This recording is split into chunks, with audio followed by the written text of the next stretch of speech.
Hey, welcome back, guys. Today we're going to be going over the SIG Romeo Zero on the Springfield Hellcat.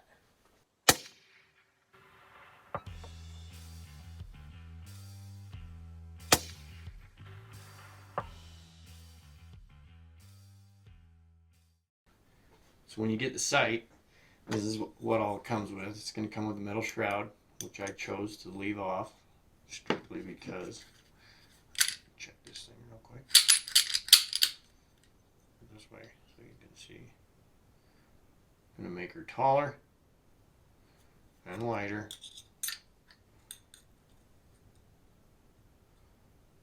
So on an everyday carry, I don't want this thing snagging on anything, so it stays on the bench.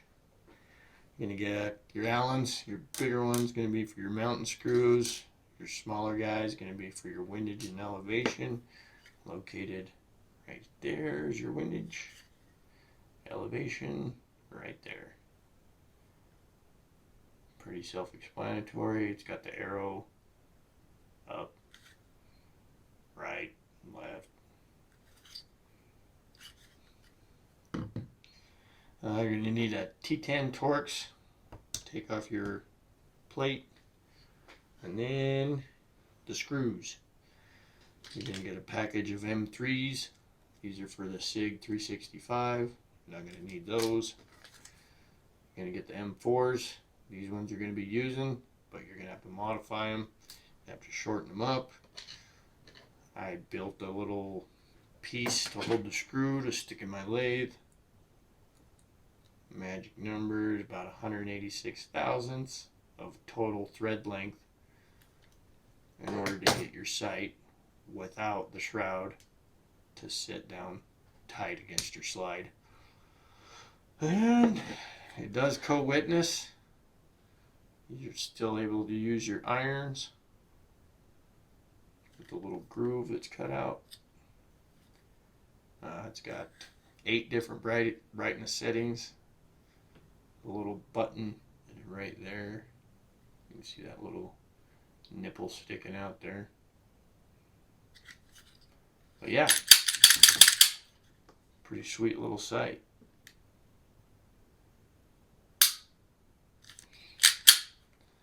Enough talking. Let's go shoot this thing.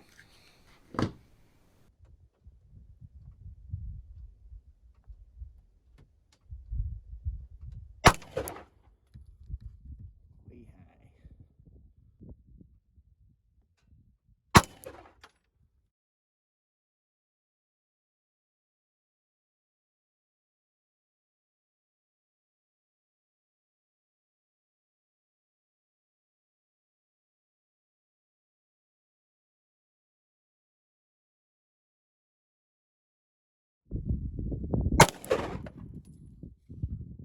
like it.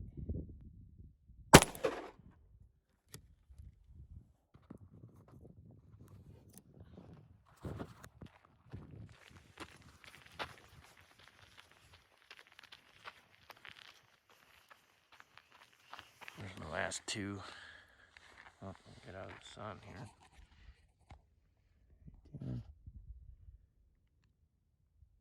Bad.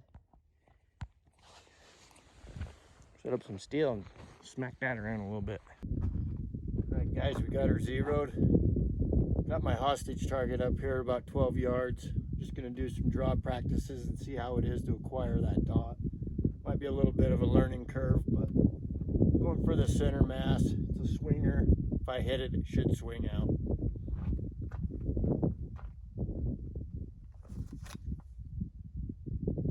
Took me a while to find that dot.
And we're going to try some double taps and see how it is to acquire the dot after shooting. So let's try her.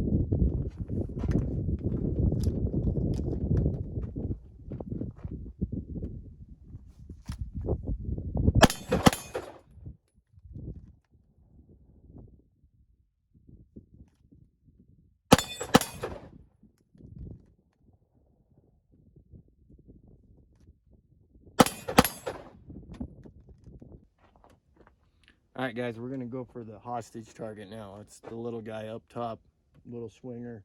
The white part is probably 3.5 inches. We're about 12 yards away.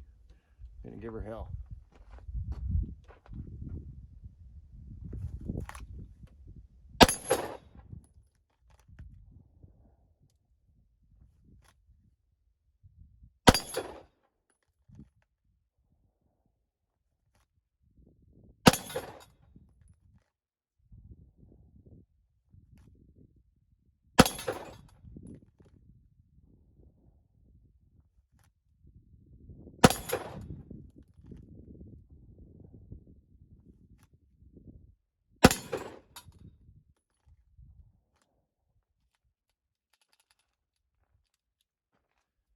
I'm liking it. All right, guys, we're back at the bench here. I am digging this sight. A couple things I wanted to go over that I failed to mention. It's got some pretty good stippling on your housing. Gives you a pretty good grip to rack from there, or you can just rack it from the front of it. Your windage and elevation adjustments are not detented, so, which is understandable. I mean, how are you going to put a detent in a screw that small? The only thing that I don't really care for is your brightness level settings. I mean, you got to reach in here to push that button. You can't see what's going on in your sight when you're doing that. Plus, it's on a ladder system, meaning every time you hit that button, it's going to get brighter and brighter and brighter until you hit the brightest setting. It's going to flash 3 times, and then it's going to work its way down every brightness level.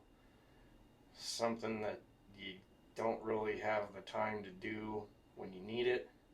So what I'd recommend on a carry is leave it at a good daytime setting. That way a bright sight and low light's better than no sight and daylight. Battery life's yet to be determined.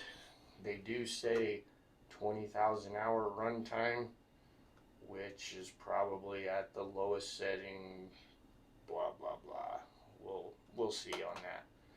It is motion activated, so if you're carrying this every day, it's going to be on all day. The only time mine's going to shut down is when it's sitting on my nightstand. I did have to modify my holster.